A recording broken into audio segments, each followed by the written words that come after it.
নমস্কার, good evening. আমি ইলমাস সৈয়দ। নেতাজি সুভাষচন্দ্র বসু এই নামটা শুনলেই প্রত্যেক বাঙালির গায়ের রক্ত গরম হয়ে যায়। এটা শুধু একটা নাম নয়, এটা আমাদের কাছে একটা ইমোশন। কিন্তু আজ 2026 সালে দাঁড়িয়েও একটা প্রশ্ন আমাদের তাড়া করে বেড়ায়। 1945 সালের পর আসলে ঠিক কী হয়েছিল? কেন যুগের পর যুগ এই ফাইলগুলো লুকোনো থাকলো এবং এখনো লুকোনো আছে? আজ আমরা ইতিহাসের পাতা উল্টে দেখব সেই সব আইবি ফাইলস কিংবা ইন্টেলিজেন্স ব্যুরো ফাইলস যা এতদিন সাধারণ মানুষের থেকে দূরে রাখা হয়েছে। আজ এই পর্বে এমন কিছু সত্য আপনাদের সামনে আনব যা শুনে আপনি হয়তো নিজের কানকেই বিশ্বাস করতে পারবেন না। শুরুতেই বলি সেই লড়াইয়ের কথা যা আজও চলছে। পশ্চিমবঙ্গের মুখ্যমন্ত্রী মমতা বন্দ্যোপাধ্যায় আবারও সরব হয়েছেন। তার স্পষ্ট দাবি, কেন্দ্রীয় সরকারের কাছে থাকা নেতাজির সমস্ত ফাইল অবিলম্বে ডিক্লাসিফাই করতে হবে। তিনি অভিযোগ করছেন রাজ্য সরকার তার নেতৃত্বে অনেক আগেই সমস্ত ফাইল পাবলিক করে দিয়েছে, কিন্তু দিল্লি কেন এখনো গোপনীয়তা বজায় রাখছে? প্রশ্নটা এখানেই। আগে যাওয়ার আগে মমতা বন্দ্যোপাধ্যায়, এই দেখুন পুরনো ফাইল হাতে, সেই মমতা বন্দ্যোপাধ্যায় সেই ফাইল ছবি। তখন অনেক বয়স কম মমতা বন্দ্যোপাধ্যায়, আজ থেকে 10-15 বছর আগেকার ছবি দেখাচ্ছি। ইন্টেলিজেন্স ব্যুরোর সেই সমস্ত ফাইল খতিয়ে দেখছেন মমতা বন্দ্যোপাধ্যায়। ঠিক আজ থেকে 6 দিন আগে মমতা বন্দ্যোপাধ্যায় আবার কোন দাবিটা তুলেছেন শুনুন।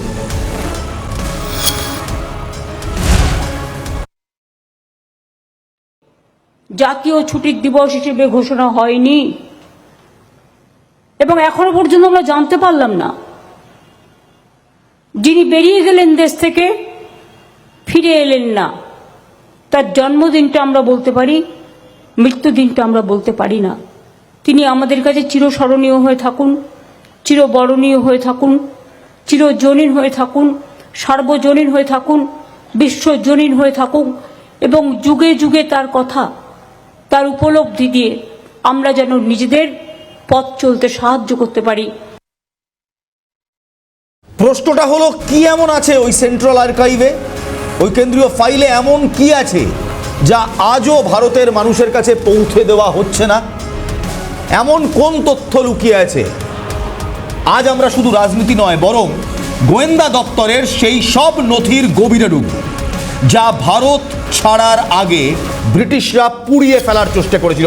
লেডিজ অ্যান্ড জেন্টলম্যান, আজকে ইন্টেলিজেন্স ব্যুরোর সেই সমস্ত ফাইলের খুলাসা হবে, সেই সমস্ত তথ্যর কিছুটা আপনাদের সামনে আনার চেষ্টা করব।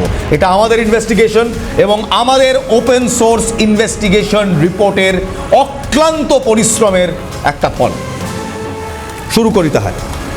1941 সাল থেকে 1947 সাল, এই 7 বছরে নেতাজির প্রতিটি পদক্ষেপ ব্রিটিশ সাম্রাজ্যের ভিত নাড়িয়ে দিয়েছিল।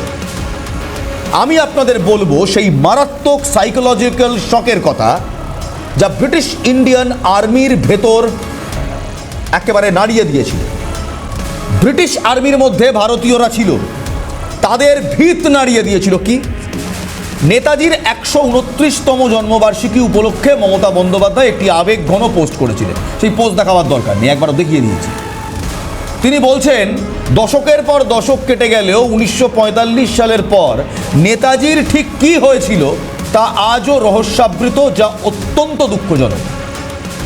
তিনি মনে করিয়ে দিচ্ছেন যে নেতাজি বিশ্বাস করতেন ভারত হিন্দু মুসলিম নির্বিশেষে সবার। আজ যখন ভারতের গণতন্ত্র এবং সাংবিধানিক মূল্যবোধ নিয়ে প্রশ্ন উঠছে, তখন নেতাজির তরুণের স্বপ্ন বা তার আদর্শকে কেন বিকৃত করার চেষ্টা করা হচ্ছে, এই প্রশ্ন তুলেছেন মুখ্যমন্ত্রী মমতা বন্দ্যোপাধ্যায়। তিনি স্পষ্ট বলছেন, স্বাধীনতা এবং মর্যাদা নিয়ে কোনো আপোষ চলবে না। কিন্তু এই আদর্শের আড়ালে যে আইবি ফাইল কিংবা ইন্টেলিজেন্স ব্যুরোর ফাইলগুলো রয়েছে, সেগুলো কেন বসে বসে সেন্ট্রাল আর্কাইভে ধুলো খাচ্ছে? সেগুলো সামনে আনা হচ্ছে না কেন? পশ্চিমবঙ্গ সরকার আলিপুর জেলের সেল সংস্কার করেছে, বই অনুবাদ করেছে, কিন্তু আসল সত্য কি শুধুই ফাইলের ডিক্লাসিফিকেশনে লুকে আছে, না এর মধ্যে আরও কিছু ষড়যন্ত্র রয়েছে? চলুন এবার গল্প শুরু হোক। এবার গল্পের সবচেয়ে রোমাঞ্চকর অংশ। 1939 সাল, ব্রিটিশরা যখন ভারতকে না জানিয়ে দ্বিতীয় বিশ্বযুদ্ধ নিজেদের ঘাড়ে টেনে নিল এবং ভারতীয় সৈন্যদের সেখানে লড়তে পাঠালো, তখন থেকেই ক্ষোভের আগুনটা ধিকি ধিকি করে জ্বলছিল। কিন্তু আসল খেলা শুরু হলো 1942-এর ফেব্রুয়ারিতে। সিঙ্গাপুরের পতন হলো ব্রিটিশদের হাত থেকে। সিঙ্গাপুর ব্রিটিশরা খইয়ে দিল। এটা ছিল ব্রিটিশ সাম্রাজ্যের জন্য সবচেয়ে বড় বিপর্যয়। আপনারা কি জানেন, জাপানের কাছে সেই সময় প্রায় 70,000 ব্রিটিশ ইন্ডিয়ান সৈন্য বন্দী হয়েছিল, প্রিজনার অফ ওয়ার হয়েছিল, এবং এটাই ভারতের স্বাধীনতার মোড় গড়িয়েছিল। কিন্তু ব্রিটিশরা সেই সময় কি করেছিল? ব্রিটিশরা তাদের জন্য ঠিক কি করেছিল? কিছুই করেনি। ব্রিটিশরা তাদেরকে স্রেফ পরিত্যাগ করেছিল বা অ্যাব্যান্ডন করে দিল। আইবি ফাইল বলছে এই ঘটনার ফলে ভারতীয় সৈন্যদের মনে একটা গভীর মানসিক আঘাত লাগে। ভারতীয় সৈন্যরা সেই সময় ভাবলেন, যা ব্রিটিশরা কিংবা যে ব্রিটিশরা আমাদের বিপদে ফেলে পালিয়ে যায়, তাদের জন্য আমরা কেন প্রাণ দেব? এই সাইকোলজিক্যাল শকটাই কাজে লাগিয়েছেন ক্যাপ্টেন মোহন সিং এবং পরবর্তীকালে নেতাজি সুভাষচন্দ্র বসু। এবার বলবো নেতাজির সেই দুঃসাহসিক অভিযানের কথা, যা গোয়েন্দা দপ্তরের ফাইলগুলোতে মাস্টার স্ট্রোক হিসেবে বর্ণনা করা হয়েছে। 1941 সালে ব্রিটিশদের কড়া নজরদারি এড়িয়ে তিনি জার্মানি পৌঁছন। সেখানে তিনি ফ্রি ইন্ডিয়া সেন্টার এবং আজাদ হিন্দ রেডিও তৈরি করেন। কিন্তু তিনি বুঝতে পেরেছিলেন হিটলার তাকে ভারতের স্বাধীনতার জন্য পূর্ণ সাহায্য করবে না। তারপর যা ঘটল তা কল্পনা করাও কঠিন। 1942 সালে তিনি একটি জার্মান সাবমেরিন বা ডুবোজাহাজে উঠলেন। মাঝ সমুদ্রে নিজের প্রাণ তুচ্ছ করে তিনি সেই সাবমেরিন থেকে ট্রান্সফার হলেন একটি জাপানি সাবমেরিন। এই অবিশ্বাস্য সাহসিকতা দেখে ব্রিটিশ গোয়েন্দারা স্তম্ভিত হয়ে গিয়েছিল। 1943 সালের জুলাইতে তিনি যখন সিঙ্গাপুরে পা রাখলেন এবং ভারতীয় সৈন্যদের কাছে দেবদূতের মতো আবির্ভূত হলেন, তখন ব্রিটিশ আর্মিতে লড়া ভারতীয় সৈন্যরা যেন প্রাণ ফিরে পেলেন। এবার আসি আইবি ফাইলের সেই তথ্যগুলো। সেই তথ্যগুলো শুনুন, যা সচরাচর পাঠ্য বইয়ে থাকে না, হোয়াটসঅ্যাপ ইউনিভার্সিটিও সার্কুলেট করে না। নেতাজি সিঙ্গাপুরে পৌঁছেই শুধু আইএনএ গঠন করেননি, তিনি তৈরি করেছিলেন আজাদ হিন্দ সরকার বা গভর্নমেন্ট ইন এক্সাইল। জাপানি সাহায্য নিলেও তিনি তাদের দয়া নেননি, বরং সমমর্যাদার বন্ধু হিসেবে কথা বলেছিলেন। এই সরকারের নিজস্ব পতাকা ছিল, নিজস্ব ব্যাংক ও নিজস্ব কারেন্সি নোট ছিল, টাকা ছিল। ভারতের প্রথম সরকার, ব্যাংক অফ ইন্ডিপেন্ডেন্স। দেখুন, এই তথ্য সচরাচর আপনি দেখতে পাবেন না। সিঙ্গাপুরে গিয়ে শুধু আইএনএ ইন্ডিয়ান ন্যাশনাল আর্মি তৈরি হয়নি, ভারত সরকার তৈরি হয়েছিল, গভর্নমেন্ট ইন এক্সাইল। তার নিজস্ব ব্যাংক, নিজস্ব কারেন্সি তৈরি হয়েছিল। এই সেই কারেন্সি, তাতে কোনো কুইন ভিক্টোরিয়া, কিং জর্জের মুখ ছিল না, ছিল নেতাজির নিজের মুখ। এই কারেন্সি তৈরি হয়েছিল, ব্যাংক অফ ইন্ডিপেন্ডেন্স, জয় হিন্দ লেখা কারেন্সি। এই তথ্য সামনে আসে না সচরাচর, কারণ এই তথ্য ওই ধুলো জমা ফাইলগুলোর ভেতর আটকে রাখা হয়েছিল। ব্রিটিশ গোয়েন্দারা 1939 সাল থেকে নেতাজিকে ফলো করছেন, তার প্রতিটা মুহূর্ত, তার প্রতিটা স্টেপ, পদক্ষেপ ফলো করেছেন। উনি ওখানে গিয়ে আজাদ হিন্দ সরকার তৈরি করলেন, ব্যাংক নোট ঘোষণা করলেন, কারেন্সি তৈরি করলেন। একটা দেশের যা যা লাগে, এমনকি নিজস্ব ডাক টিকিটও ছিল। পোস্টাল স্ট্যাম্প, কারেন্সি এবং ব্যাংক একটা দেশের তার ভিত্তি স্থাপনের জন্য দরকার। সেই সমস্ত কিছু নেতাজি সেই সময় তৈরি করেছিল। 1944 সালে যখন আজাদ হিন্দ ফৌজ বার্মা সীমান্ত মানে মায়ানমার সীমান্ত পার করে মণিপুরের মৈরাঙে ভারতের জাতীয় পতাকাটা ওড়ালো, তখন ব্রিটিশরা প্রথমবার নিজেদের হার দেখতে পাচ্ছিল। কেন জানেন? কারণ ক্যাপ্টেন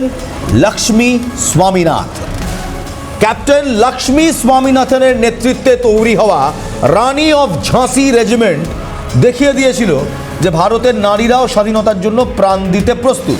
এবং ঠিক যখন মণিপুরের মৈরাঙে নেতাজি পৌঁছলেন, তখন একটা অদ্ভুত জিনিস দেখা গেল। উল্টো দিকে ব্রিটিশ সেনারা দাঁড়িয়ে আছে। ব্রিটিশ সেনার ভেতর যারা ভারতীয়, তারা বললেন যে না, উল্টো দিক থেকে যারা আসছে তারা তো ভারতীয় সৈন্য সব, ব্রিটিশ ফৌজের হয়ে বিশ্বযুদ্ধে লড়তে গিয়ে ওখানেই পড়েছিল, তাদের ওপর আমরা গুলি চালাবো না। এক অর্থে তারা নিজেদের বন্দুক নামিয়ে রেখে দিলেন। নেতাজি সুভাষচন্দ্র বোস রীতিমতো তার ফৌজ নিয়ে হাসতে হাসতে এসে জাতীয় পতাকা উড়িয়েছিলেন মণিপুরে। এখনও যারা মণিপুর, আমার সেই সৌভাগ্য হয়েছে মাইরাঙে যাওয়ার, আমি নিজের চোখে দেখে এসেছি। যারা পারবেন মণিপুরে গেলে একবার মৈরাং ঘুরে আসবেন। এই সেই মৈরাংকাঙ্গা, যেখানে প্রথমবার ভারতের ট্রাইকালার কিংবা ভারতের রাষ্ট্রধ্বজ উত্তোলিত করেছিলেন নেতাজি সুভাষচন্দ্র বোস। এবং এই সমস্ত কিছু সেই সমস্ত গোয়েন্দা নথিতে নথিভুক্ত করা হয়েছে। গোয়েন্দা দপ্তরের এই ফাইলগুলো যদি বিশ্লেষণ করি তাহলে দেখা যাবে ব্রিটিশরা আইএনএর বন্দুককে যতটা না ভয় পেত, তার দ্বিগুণ ভয় পেত সুভাষচন্দ্র বোস এবং আইএনএর আদর্শকে। ব্রিটিশরা ভারত শাসন করত ভারতীয় সৈন্য আর আমলাদের দিয়ে। নেতাজি বুঝেছিলেন যদি একবার ভারতীয় সৈন্যদের মনে দেশপ্রেম ঢুকিয়ে দেওয়া যায় তবে ব্রিটিশ শাসনের ব্রিটিশ শাসন তাসের ঘরের মতো ভেঙে পড়বে, চুরমার হয়ে যাবে। ব্রিটিশদের মনে একটা ভয় ছিল, যদি আইএনএর বন্দী সৈন্যদের আমরা মুক্তি দিই তবে তারা গিয়ে ব্রিটিশ ইন্ডিয়ান আর্মির বাকি সৈন্যদের বিদ্রোহে পরিচিত করবে, মিউটিনি। এই ভয় থেকেই 1946 সালে ব্রিটিশরা এক মারাত্মক ভুল করল। তারা শুরু করলো লালকেল্লা ট্রায়াল বা আইএনএ অফিসারদের বিচার প্রক্রিয়া। ব্রিটিশরা চেয়েছিল এই বিচার করে ভারতীয়দের ভয় দেখাবে।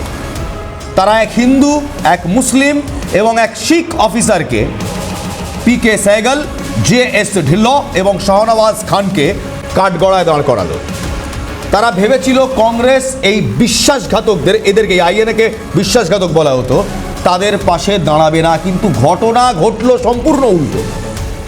আইবি রিপোর্ট অনুযায়ী পুরো ভারত জুড়ে তখন এক অভূতপূর্ব আবেগ আছড়ে পড়ল। সাধারণ মানুষ স্লোগান তুলল, লালকেল্লা থেকে আওয়াজ এসেছে, সেহগল, ঢিল্লো, শাহনওয়াজ মুক্তি পেয়েছে। ব্রিটিশরা বুঝতে পারল তারা বাঘের লেজে পা দিয়ে ফেলেছে। এবার সেই চরম সত্যিটা বলার সময় এসেছে যা আজও অনেক ইতিহাসবিদ এড়িয়ে যান। 1947 সালে ব্রিটিশরা হঠাৎ করে ভারত ছাড়ার সিদ্ধান্ত কেন নিল বলুন তো? কেন তারা 1948 অবধি অপেক্ষাই করল না? ব্রিটিশ প্রধানমন্ত্রী ক্লেমেন্ট অ্যাটলি স্বয়ং এই প্রশ্নের এক উত্তর দিয়েছিলেন, যা গান্ধীজি বা অহিংস আন্দোলনের ক্রেডিটকে কিছুটা হলেও চ্যালেঞ্জ করে। সেই উত্তরটা কি ছিল জানেন? কেন তড়িঘড়ি 1947 এবং কেন তড়িঘড়ি 48 অবধি তারা ওয়েট করলো না? কারণ 1946 সালে বম্বেতে একটা অদ্ভুত ঘটনা ঘটেছিল। রয়্যাল ইন্ডিয়ান নেভি সেই সময়, মানে ব্রিটিশদের ভারতীয় নেভির সৈন্যরা বিদ্রোহ শুরু করলো। তাদের হাতে ছিল নেতাজি সুভাষচন্দ্র বসুর জমি। ততদিনে কিন্তু খবর ছড়িয়ে পড়েছে নেতাজি সুভাষচন্দ্র বসু মারা গিয়েছে, প্লেন অ্যাক্সিডেন্টে মারা গিয়েছে। সেই নেতাজি সুভাষচন্দ্র বসুর ছবি হাতে নিয়ে বিদ্রোহ শুরু করলো বম্বের নাবিকরা। ব্রিটিশরা দেখলো তাদের নিজস্ব জাহাজে ভারতীয় ব্রিটিশ পতাকা নামিয়ে তিরঙ্গা ওড়াচ্ছে। ব্রিটিশদের পতাকা নেমে যাচ্ছে, তিরঙ্গা ওড়ানো হচ্ছে। আর এই আইবি ফাইল বলছে এই বিদ্রোহ শুধু বম্বেতে থেমে থাকেনি, তা করাচি থেকে কলকাতা পর্যন্ত ছড়িয়ে পড়েছিল। ক্লেমেন্ট অ্যাটলিকে যখন পরে জিজ্ঞেস করা হয়েছিল যে ব্রিটিশদের ভারত ছাড়ার পেছনে গান্ধীজির ভূমিকা কতটা ছিল, তিনি ঠান্ডা মাথায় উত্তর দিয়েছিলেন, হ্যাঁ নিশ্চয়ই ছিল, কিন্তু তার থেকেও বড় কারণ ছিল আইএনএর প্রভাব। ব্রিটিশ সেনারা ভয় পেতে শুরু করেছিল। নিঃসন্দেহে গান্ধীজি আমাদের জন্য প্রচুর করেছেন, তার অহিংস আন্দোলনের প্রভাব ছিল, কিন্তু আইএনএ এবং নেতাজি সুভাষচন্দ্র বসু, তার বিদ্রোহ, তার যে জ্বালিয়ে যাওয়া আগুন, তার প্রভাব ছিল অনেক বেশি। এটা ইন্টেলিজেন্স ব্যুরোর ফাইলে, ব্রিটিশ ইন্টেলিজেন্স ব্যুরোর ফাইলে নথিভুক্ত করা আছে। এবার একটা অস্বস্তিকর প্রশ্ন করব, যারা দেশের জন্য রক্ত দিল তাদের কেন স্বাধীনতার পর স্রেফ মুছে ফেলার চেষ্টা হলো কিংবা আড়াল করে রাখার চেষ্টা হলো? কেন পরমানন্দ, ললিত রাম, হীরা সিং বা ভাগমলের মতো আইএনএ ভেটারানদেরকে 2019 সালের আগে প্রজাতন্ত্র দিবসের প্যারেডে জায়গা দেওয়া হলো না? কেন? একটা কথা বলুন তো, যারা আইএনএর ভেটারান ছিলেন, যারা নিজের দেশের জন্য নিজেদের রক্ত দিয়েছিলেন, বলিদান করেছিলেন, তাদের 2019-এর আগে প্রজাতন্ত্র দিবসের প্যারেডে জায়গা দেওয়া হলো না কেন? 70 বছর কেন তাদের ওপেন জিপে সম্মান জানাতে হলো? আইবি ফাইলগুলো আজও ইঙ্গিত দেয় যে 1940 থেকে 47 পর্যন্ত নেতাজির অবদানকে সচেতনভাবে ইতিহাসের পাতা থেকে মুছে ফেলার চেষ্টা হয়েছিল। কার স্বার্থে? কাদের জন্য? কোন আদর্শকে বাঁচাতে? কাদের স্বার্থ বাঁচাতে এই সত্য ধামাচাপা দেওয়া হয়েছিল বলুন তো? কেউ জানে না। আজও বিতর্ক থামেনি। নেতাজির মেয়ে অনিতা বসু পাফ জার্মানি থেকে আবেদন করেছেন তার বাবা চিতাভস্য অর্থাৎ নেতাজির চিতাভস্য ভারতে ফিরিয়ে আনার জন্য, যা টোকিওর রেনকোজি মন্দিরে নাকি রাখা আছে। কিন্তু আদৌ 1945 সালের বিমান দুর্ঘটনায় তিনি মারা গিয়েছিলেন কিনা তা নিয়ে এখনও আমরা কিচ্ছু জানি না। দ্বন্দ্ব রয়েছে। মুখার্জি কমিশন এক কথা বলে, তথ্য আরেক কথা বলে। পাফ অবশ্য বিশ্বাস করেন তার বাবা 1945 সালের বিমান দুর্ঘটনাতেই মারা গেছেন। চন্দ্র বসুও বলছেন 2016 ডিক্লাসিফাইড ফাইল সেই ইঙ্গিতই দেয়। কিন্তু মমতা বন্দ্যোপাধ্যায়ের প্রশ্ন আজও একই, সব তথ্য যদি পাবলিক না হয় তবে এই গোপনীয়তা কেন? কেন আইবি দশকের পর দশক নেতাজির পরিবারের ওপর নজরদারি চালিয়েছিল? British IB. নেতাজি সুভাষচন্দ্র বসু কোনো মৃত ইতিহাস নন, তিনি আজও এক জীবন্ত রহস্য। ব্রিটিশরা গান্ধীজির চরকার ভয়ে নয়, নিশ্চয়ই চরকার ভয়ে তো পালিয়েইছেন, কিন্তু নেতাজির আইএনএর সৈন্যদের বিদ্রোহের ভয়েও ভারত ছেড়েছিল, এটাও সত্য। এটা আমাদের নয়, খোদ ব্রিটিশ প্রধানমন্ত্রী ক্লেমেন্ট অ্যাটলির দেওয়া একটা স্বীকারোক্তি। আইবি ফাইলগুলো আজও সেই বীরত্বের সাক্ষ্য দিচ্ছে যা পাঠ্য বই আমাদের শেখায় না। সময় এসেছে সেই সত্যকে গ্রহণ করার। নেতাজির সমস্ত ফাইল অবিলম্বে প্রকাশ্যে আসা উচিত, যাতে ভারত তার বীর পুত্রের শেষ পরিণতি জানতে পারে। আচ্ছা, আপনারা কি মনে করেন, সত্যি কি এই ফাইলগুলো কনফিডেন্সিয়াল থেকে যাওয়া কিংবা কনফিডেন্সিয়াল রয়ে যাওয়াই উচিত, নাকি আমাদের দেশের এই বীর নেতার, এই বীর নায়কের সত্য কাহিনীগুলো এবার আমাদের সামনে আসা দরকার? আপনারা কি মনে করেন? যারা ইউটিউবে দেখছেন, সোশ্যাল মিডিয়ায় দেখছেন, কমেন্ট করে জানান আমাদের। পরের এপিসোডে নিশ্চয়ই আপনাদের টপ কমেন্টসগুলো আমরা দেখাবো, আপনাদের মতামত দেখাবো টেলিভিশন স্ক্রিনে। ততদিন ভালো থাকুন, ভালো থাকুন এবং আস্থা রাখুন, কোনো না কোনো দিন রহস্য মিটবে আর আইবি ফাইলসে যে তথ্যগুলোর কথা বলা আছে সেগুলো সরাসরিভাবে সামনে আসবে। ভালো থাকবেন, ভালো রাখবেন। জয় হিন্দ।